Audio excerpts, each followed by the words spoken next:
punca kita berada di rumah Allah ini bukan kerana ada apa-apa, kerana hidayah Allah Subhanahu wa ta'ala. Tuan-tuan sadar ataupun tidak, kita ni bukan Allah Ta'ala pilih kita, Allah Ta'ala buk hidayah ke dalam kita. Sebab itu kita boleh teringat di rumah dia. Ada orang dia tak dapat macam kita, sebab itu dia tak boleh teringat nak pergi ke rumah Allah. Biarlah dia ada apa pun, biarlah dia ada kereta sekalipun, laju macam mana pun kereta dia, dia tak boleh sampai ke rumah Allah kalau tak ada hidayah. Ada orang dia ada kereta Honda Accord pun tak boleh pergi ke rumah Allah, tapi kita Honda Seventy boleh pergi rumah Allah. Apa penjelasannya? Dia dengan kereta Honda dia, Honda City dia, Honda Accord dia. Bukan kita nak kata orang ada Honda dan sebagainya, tapi dia ni tuan-tuan, dia dua cukuplah sampai dah surau kita ni. Kita motor buruk kita tu je, Honda 70 je. Alhamdulillah, hari-hari boleh pergi rumah Allah. Apa penjelasan dia? Tak ada penjelasan lain kecuali ada hidayah Allah. Ada orang jawatan dia cukup besar dalam masjid, daripada pengurusi sampailah ke jawatan puasa. Kita kenal dia, pasal apa? Nama dia ada di surau, nama dia ada di masjid, terpampang wajah dia, muka dia di masjid. Tapi ada orang dia nobody dalam masjid, dalam rumah Allah dia nobody. Dia satu orang yang tak ada jawatan apa, dia satu orang yang tak ada apa-apa dalam masjid. Dan kadang-kadang orang tak kenal dia pun dalam masjid tu. Dia seorang yang nobody. Tapi Masya Allah, dia boleh pergi rumah Allah Ta'ala ni tuan-tuan. Walaupun dia tak diberi jawatan, walaupun dia tak diberi apa-apa pangkat dan sebagainya, dia dengan kehendak diri dia sendiri sahaja, dia boleh pergi ke rumah Allah tanpa disuruh-suruh, tanpa tanpa dipaksa, dia dengan kehendak diri dia. Apa penjelasan dia? Kita nak beritahu. Ini tak ada, semua tak ada kerja lain, tak ada alasan lain kecuali semua alasannya adalah hidayah Allah. Saya sebut baru-baru ni di masjid daerah Nganjuk, saya kata ni semua hidayah ni tuan-tuan. Kita beritahu macam mana hidayah ni dia umpama magnet. Tuan-tuan, hidayah ni dia umpama magnet petunjuk. Tuan-tuan boleh pergi ke rumah Allah ni seolah-olah ada tarikan untuk pergi ke rumah Allah ni, bukan dek kerana siapa-siapa. Ada orang nampak masjid waktu maghrib dah masuk, dia tak pasal. Tapi ada orang bila dengar saja azan, dia tak boleh, dia kena pergi juga. Apa penjelasan di sini? Dia dengar azan tu, dia tak boleh pergi.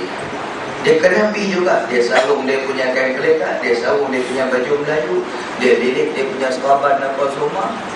Kemudian dia pergi, kemudian dia sembahyang di masjid. Walaupun dia boleh sembahyang di rumah dia sendiri, tapi tak boleh, dia kena sembahyang di masjid juga. Bahkan dia tak rasa syok tu kalau sembahyang di rumah tu, dia lebih syok sembahyang di masjid tu. Nampak tak tuan-tuan?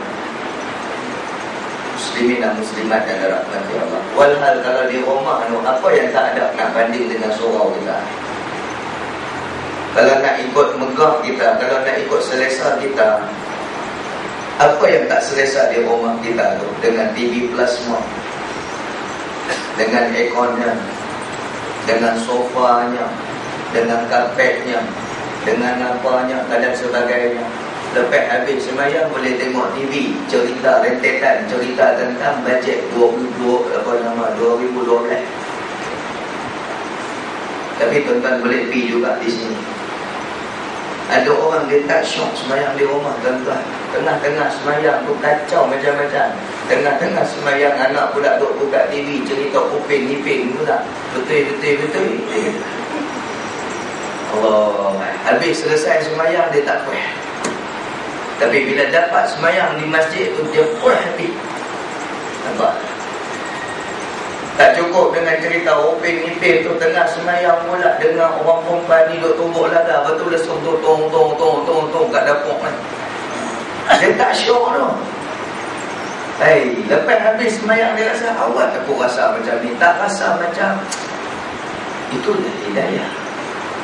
Sebab tu dia tak berhenti semayang di rumah, dia nak semayang di masjid. Baru selesai dia punya hajat tu.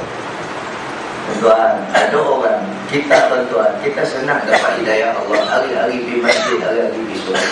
Tuan tahu ada orang betapa susah nak dapat hidayah Allah. Muslimin dan muslimat yang dirahmati Allah juga.